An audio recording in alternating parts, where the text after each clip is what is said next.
Dear students, welcome to Nag updates. AP website 2024కి సంబంధించి notification release అయింది. అదేవిధంగా అప్లికేషన్ ప్రాసెస్ కూడా స్టార్ట్ అయింది. కొంతమంది విద్యార్థులు ఫీజు వివరాలు అడుగుతున్నారు. వారి కోసం వీడియో చేస్తున్నాను. ఈ వీడియోను లైక్ చేయండి, షేర్ చేయండి, మన ఛానల్ను సబ్స్క్రైబ్ చేయండి.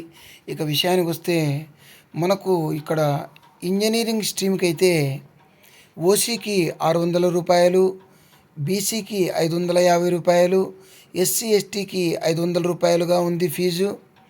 అగ్రికల్చర్కి ఓసీకి 600, బీసీకి 550, ఎస్సీ ఎస్టీకి 500గా ఉంది.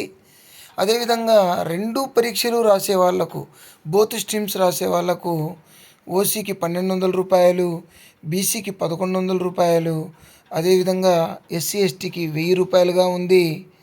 సో ఈ ఫీజుని మనము ఫస్ట్ ఫీజు చెల్లించిన తర్వాత మాత్రమే మనము అప్లికేషన్ ఫిలప్ చేయాల్సి ఉంటుంది. సో ఫస్ట్ మీరు అప్లై చేయడానికి వెళ్ళేటప్పుడు మీ డెబిట్ కార్డును తీసుకెళ్ళండి. మీ నాన్నగారిది కావచ్చు, లేదా మీ బంధువులది కావచ్చు, డెబిట్ కార్డు తీసుకెళ్ళండి. చాలా మటుకు ఆ నెట్ సెంటర్ వాళ్ళ డెబిట్ కార్డు వాడొద్దండి. ఎందుకంటే పొరపాటున మీ ట్రాన్సాక్షన్ ఫెయిల్ అయితే ఆ డబ్బులు మళ్ళీ అదే కార్డులోకి పడతాయి. దానికి వాళ్ళు జవాబుదారీగా ఉండరు. అదే మన కార్డు అయితే అవి ఆటోమేటిక్గా మన అకౌంట్లోకి పడిపోతాయి. కాబట్టి సొంత డెబిట్ కార్డు కానీ, సొంత క్రెడిట్ కార్డు కానీ తీసుకుని వెళ్ళండి. All the best you. Please like, share and subscribe my channel. Thank you.